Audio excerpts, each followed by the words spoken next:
No mistake from the Frenchman. God, should I been the man? Yes, sir. First class flights on the Delta. Check still sitting on the dresser. Yes, sir. I settled for the lesson. Should I been the man? Yes, sir. Head down, stay blessed. This is Corner Flag that I'm next up. Yes, sir. For me, the next question is from Asha Levine asking, who is better, Hakim Ziyech or Ousmane Dembele? Again, so that is, and I don't feel like this need much explaining, but Ziyech had a wonderful season, and he showed it. He is rising right now, and he's entering the spotlight where a lot of big names are looking at him. A lot of big names are hoping to sign him, and he will have a busy summer ahead of him. But I just feel it just comes to experience, and also I look at just the club and the competition around. Look at Ousmane. He started off in the French league, and made his way. Then was at Dortmund, and in a very competitive league in the Bundesliga. Then ending up at Barcelona, and still fighting for a place at Barcelona. He did it in these competitive league. Back then, our league was shaky. Did it in Bundesliga, and is currently doing it in Barcelona. So for me, I feel like between those two, I'll have to go with Ousmane Dembele. Yeah, I have to as well, because Hakim Ziyech right now is actually 26. And he's never made a name himself outside of the Eredivisie. And yes, there is credit to his name now that he's done it in Champions League. He's done it against big names, against Real Madrid, against Juventus, and against Spurs, right? But there is something to be said that there is only 1 year that we could put that kind of credit to his name. It's not like it's a couple years, right? I think Ousmane Dembele is very unlucky in terms of his injuries. But for those who follow Barca off the field know that he has problems off the field, reaching training late and that kind of thing. That mentality shows that he isn't as serious about his football. Never heard that from Ziyech. It's probably because nobody has been following Ziyech, but from what we know, nobody has reported that. I think there is such a thing as late bloomers, and Ziyech might be at the right time to leave. But I agree with you at this point in time. And unfortunately, guys, this question has been asked to Ousmane Dembele enthusiast. I love the guy to death. I think he's one of the most talented players out there right now, who's unfortunately not currently fulfilling his potential. But I have to go for Ousmane Dembele. Alright. Okay, next question here from Instagram. Omar Mo 2024. He asks, how do you see football academies evolving in the coming years with the inflation of transfer prices? I think the fact that he included the inflation of transfer prices are the thing. A real good example, and again, just because it's probably close to Miss Arsenal, currently the transfer budget at Arsenal is very poor, especially for a club that is looking to break into the top 4 next year. And on the flip side of that now, Arsenal under 18s won the Premier League this year. The under 18 Premier League, the PL2, which is the under 23 Premier League, was won by Arsenal last year. Player of the Year was awarded to Reece Nelson of Arsenal last year. And I think now academies are going to be a lot more crucial for clubs who cannot compete financially in the market. Now, it is rumored that Arsenal is about 45 million as a transfer budget pre-sales. But at the same time, there are some solutions that can be found within. Like what we will inevitably talk about when we reach on Arsenal for the club debunk episode is that Arsenal need a winger, or need probably a couple of wingers. Reece Nelson just did bits on loan at Hoffenheim. It's kind of about 9 goals across there in his first season ever at a top club. I think that's pretty decent, especially considering he had to suffer some injuries across there. Bukayo Saka is the next youth coming out of the academy who played a man match display in his only ever start for Arsenal in the Europa League. And I think these academies now, especially in England, yes, everybody goes through their season, but especially in England now, the English talent and the English academy is getting a lot of spotlight. And clubs now are actually facing a lot more pressure to not invest in the market, but to invest from within. Before I just lay an answer, we look at Roman Abramovich, who we all know as a serial spender. Yeah. But he is now saying that he wants to change his transfer strategy. It's probably because he's currently still not allowed access to England and is where he will spend his money. But Chelsea has for years been known to have really good, talented young players. We look at Tammy Abraham, always on loan, always scoring. Look at Mason Mount, now coming back from a loan spell under Chelsea legend Frank Lampard, another goal scoring season. We look at Reece James, our right back, went on loan to Reading. Our right back went on loan to Reading and got player of the year for them. Scored free kicks for right back. So we look at these top tier clubs now are being pressured into using their talent more. And I think not just this season, but in seasons to come, we will see that academies will play a lot more vital role in terms of how teams go about recruitment for the following seasons. And I agree with everything you said there. And the only thing just to add on that is not only for the parent clubs too. It will also help. It also because when you look at this, you're looking at not just the club, you're looking at it as the player development. Yeah. Whereas before, it would be very hard for a lot of young players to make it. The young players might end up with their contract as being terminated and just playing for like lower leagues and everything. But looking at, not everybody have the budget to splash on, these inflated players with these inflated prices. Look at a team like Arsenal suffered with those little things when it comes to finances. But I feel like mid-table teams and smaller teams that in competitive league, notably the Premier League, Bundesliga, Syria and all that, they will look outside because there are other clubs who don't really have that strong infrastructure when it comes to their youth academy. So they will look at these other talents and be like, okay, they are showing the promise and they're showing signs that they could be a world class player, but they're obviously not going to get that if they don't get that chance at the parents club. They're like, we ready to take that gamble, which now allowing. Can I see clubs like Bayern Munich was rumored to pay 40 million for Callum Hudson, who didn't play even a game yet in the Premier League. 40 million. I mean, that's ridiculous, but that's the way clubs are now. And it isn't looking at what Bundesliga been doing with recruiting these young English players. All this is, some parents club may be missing out, but this is great for the player development. And look at how countries could develop from that. Look at players going across the England from this. Most of the English teams are losing out. It might be like, okay, they're losing on it, but they are the same teams that have the funds to splash on those big amounts.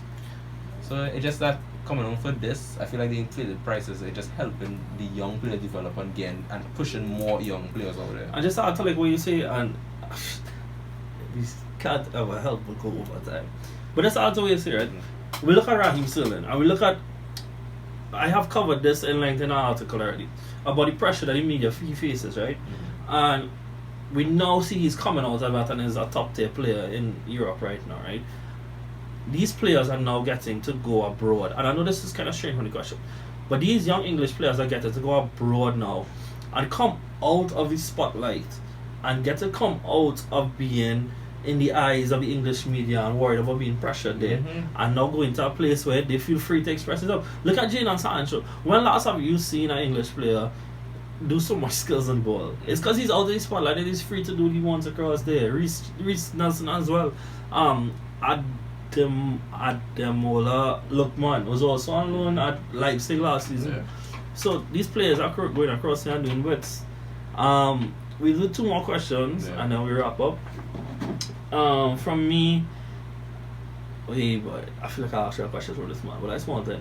_Nihal_ asks, who would you say are the top 5 players in the world at the moment? Right, looking at that, firstly, I don't know. Messi and Cristiano Ronaldo are not involved in any top 5. They are not serious. They are on a league by themselves at this point in time. Nah, I don't agree with that. You had to put them. If you think that they were that good, like we're not talking about overall. We're talking about who was the top 5 most informed players this year. And yeah, I can understand that. I know earlier, I can understand that. But I feel like by going with that, How about this? I would not ask you to put it in order. Yeah. Just any I five. Yeah, I wouldn't put in order. But I will have to say Van Dijk, Right. Messi, Right. Sterling, Okay. and And I argue them. This is okay. I feel like with Sterling, it'd be either Sterling. I'll take out Sterling. Keep it Sterling. Keep Sterling. Cristiano Ronaldo, and because I'm not looking at the big league, it's either I want to say either Dilip. Oh, I wanna say- decent pick. I want to say Quagliarella. Hey, you some man that's what you're I will football. put. I feel Quagliarella have to be there because that his he had a really good season He had a really good was season. amazing. Alright. So if you guys didn't know, we did not prepare any questions before. So these are stuff that we just asking in the moment. Yeah. So off the top of my head in no order, Eden Hazard, Virgil van Dijk, That was some monsters. Lionel Messi, Bernardo Silva, who arguably for me, if we had to put this in order, would be top three. He really, to me, if he starts up next season, has an argument to be Ballon d'Or.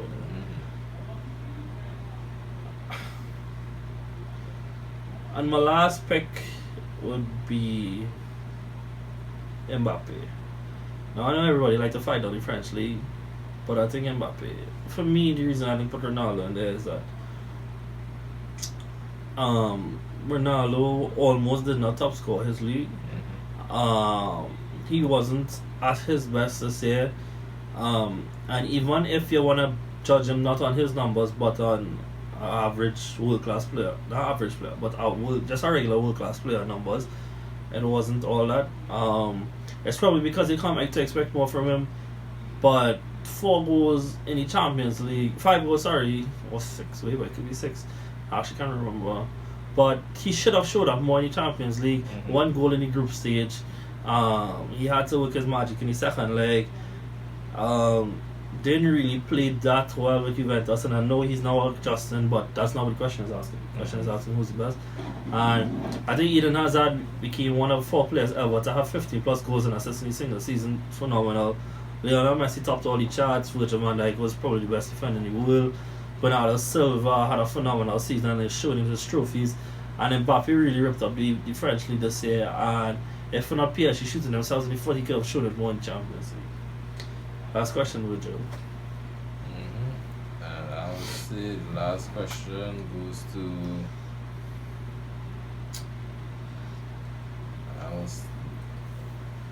Last question goes to. I know this is kind of close to the transfer, but goes to Stefan Dodd Rogers, which asks, "Do you think Griezmann? Do you think Griezmann is as good as he is? As he think he As is. you think he is?" Well, no, because I think Griezmann is real good, is world class, but I think Griezmann in his head is put himself in the next level. Now, all joke aside, in 2016 he was a top 3 in the world player. Top 3, top 5, arguably top 3 when he scored 46 goals in all competitions. That is world class level. But after he hit that peak and he reached the Champions League finals where he really did carry them, it kind of hasn't hit those heights again. He's won the World Cup, and I do think that because of his off-field antics, he isn't given the on-field respect he deserves. But I don't think he's as good as he thinks he is right now. And he needs. Dog, this man is not Shia LaBeouf, though. He needs to stop with his documentaries, dog. Okay.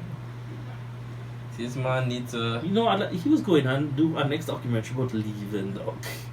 That is ridiculous. And apparently, this week we heard that Barca knew since March he was coming there. Oh, jeez, man. Alright. You don't need to release a video. Just tell everybody. Just let them know you're right. Just say, alright, you're leaving.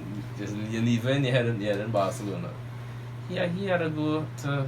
Well, at Barca, he needed stiff competition. You know, it's the funny thing. We gonna do a transfer pod about Barca, but by the time we probably reach Barca, probably gonna do every. Gonna sign everybody they need early to Barca this time for sure. They already signed De Jong.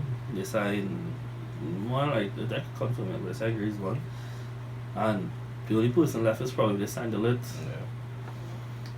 So yeah, guys, that was it. That was actually pretty cool. Thanks for your questions. We'll get to more of these questions next time we do an episode like this. So like we said, look out for these club breakdown episodes. We're gonna break down the top 6 clubs in Europe. We're gonna look at the top top 6 clubs in England. Look at the top clubs around Europe. We're gonna try our best to get to as much teams as possible, but we don't want at the same time to just put too much content out there and you guys can't get enough time to digest it all. We are looking for fans to come on our show to do some of these episodes. We already have guys from most of the teams, but if you're interested in coming on the show, just message the page, or you can message myself personally at john.mangal. That's my old thing, at 868 Pundit, and say you want to come on the show, I can talk to you later if you have space. But that's it for this week. Follow us everywhere on Facebook and on YouTube, Corner Flag Talk, Twitter and Instagram at Corner Flag Talk. We're on Spotify, we're on SoundCloud, we're on YouTube, we're on Apple Podcasts. Hit us up everywhere. We have our website out that has everything on there. At the point of uploading this, the pictures should also be out on the website, so look out there if fit. Pick up at Woods Photography on Instagram for his pictures on the event. And catch you guys in the next episode. See you guys soon. God, said I've been the man, yes sir. First class flights on the Delta. Check still sitting on the dresser, yes sir. I settled for the lessons. Said I've been the man, yes sir. Head down but I stay blessed up. God told me that I'm next up, yes sir.